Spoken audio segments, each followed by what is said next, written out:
Hi guys! Welcome nga pala sa aking channel, Michaldos BH.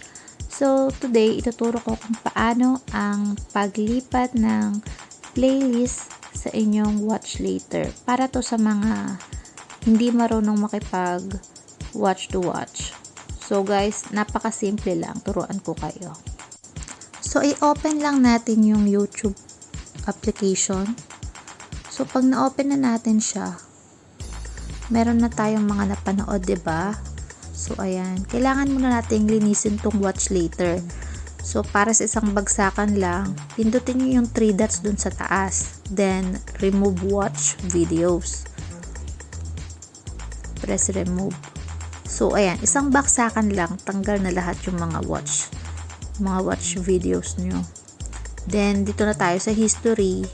I-remove natin yung search history and watch history. So, ganun lang. Unahin nyo muna yung watch videos bago yung history.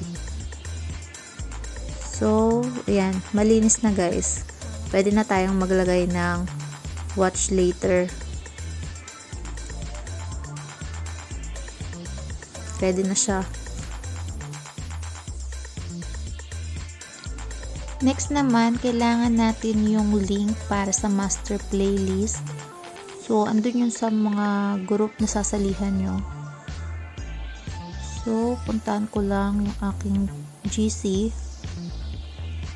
So, yung magsasend yung ng link ay yung admin. So, ayan, na-open ko na. So, kailangan lang natin siyang i-copy paste. So, pindutin nyo lang yung arrow doon and copy link. So, ayan, na-copied na siya. Ngayon, pupunta tayo sa Chrome. Ayan, yung Chrome.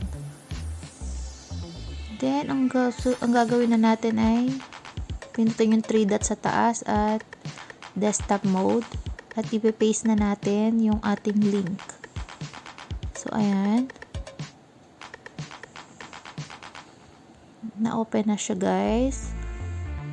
Ayun, lumabas na. At kailangan yung palitan yung picture dun sa taas kung ano yung account na gagamitin natin. So, kailangan palitan nyo yun para dun papasok yung watch later videos. So, ayan, okay na. Then, ipe-press lang natin yung play all.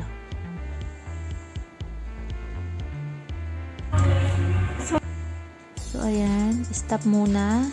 Then, pupunta tayo dun sa may baba. Yung 3 dots dun sa may ilalim. Ayun. Add queue. Then, ang susunod na mangyayari ay press nyo lang yung save at ilalagay siya sa watch later. So, kailangan din nating burahin yung na-add na isang video. So, puntahan na natin yung ating YouTube account. So, ayun guys, na-add na sa watch later. Itong isa, kailangan lang natin siyang i-clear history kasi na-watch natin siya doon kanina, diba? I-play na lang ulit natin. So, ayan. Then, dito sa pinaka-ilalim, kailangan nating tanggalin yung hindi kasali na video ito. Si Liayo. I-remove natin siya kasi hindi siya kasali. So, ayun na guys.